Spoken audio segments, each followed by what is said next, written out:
Hello and welcome to another Bushwhacker review, and hello and welcome to day 2 of Kyle Busch Week here. Today we're going to be taking a look at his Snickers Toyota for 2017. But anyways, let's take a quick look at the box right here. Just got your generic Kyle Busch box for 2017. Picture of Kyle Busch, Joe Gibbs Racing.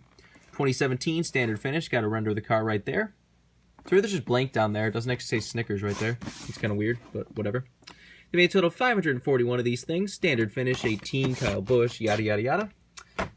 But anyways, let's get to the car itself. And hey, it took them long enough. They finally actually ran a quality Kyle Busch paint scheme that is their actual colors. Brown with the white, red, and blue as the secondary. What a novel idea that is, using your own colors for your car. It's like they stayed away from brown cars for so long, and then once they finally did the brown cars, they all looked terrible. In like 2013 and 14, those were just awful paint schemes. So it's glad to see they're finally getting a nice quality car.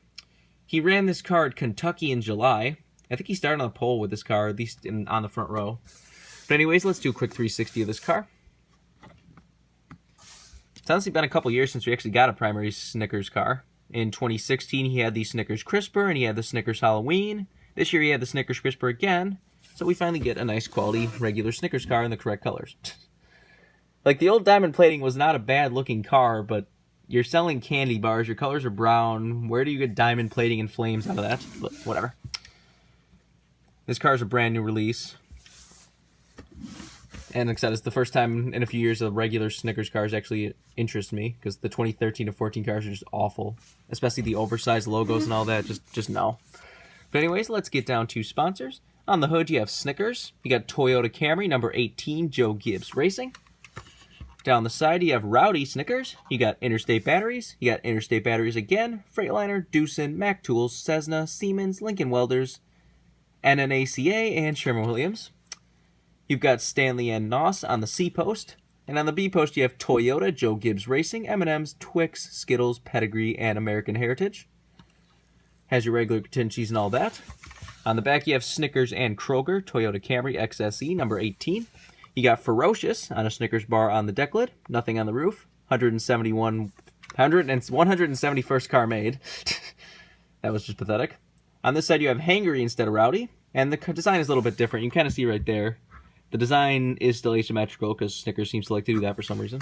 But anyways, let's take a look under the hood. You got Toyota, Let's Go Places, and Snickers. There's the engine detail if you want to see that. Take a look under the deck lid. Got your typical fuel cell and such back there. Roof flaps do, of course, open. And there's the underside of the car if you want to see that. And once again, it does actually say EL on the car, so it's in a different spot, of course. So this car's kind of cool because you can actually find Snickers bars with Rowdy on them in stores. So you can actually display it with the car. If you want a Hangry bar, there's a Hangry bar. You can find pretty much any of these cars, but it is kind of cool. You can actually find a Rowdy bar in stores. Once this car ran, I was like, I wonder if I could find a Rowdy bar. It'd be cool to display with the car. So I did find one. I think there was actually a Rowdy bar for Snickers Crisper too. Never saw that, but this is definitely kind of cool for something to display with the car if you're into that kind of thing. Said if you want this car, it is a brand new release. You can get it now pretty easily. I don't think this car is going to fly off the shelves anywhere, but a lot of Kyle Busch's Mars paint schemes do actually get kind of rare, so I wouldn't wait around too long, or at least keep track of it if you want it.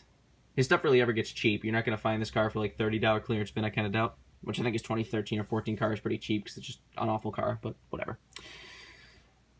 But I think I'm sure that's all there is to say. This has been a review of Kyle Busch's Snickers Rowdy car for 2017. Hope you enjoyed, and thanks for watching.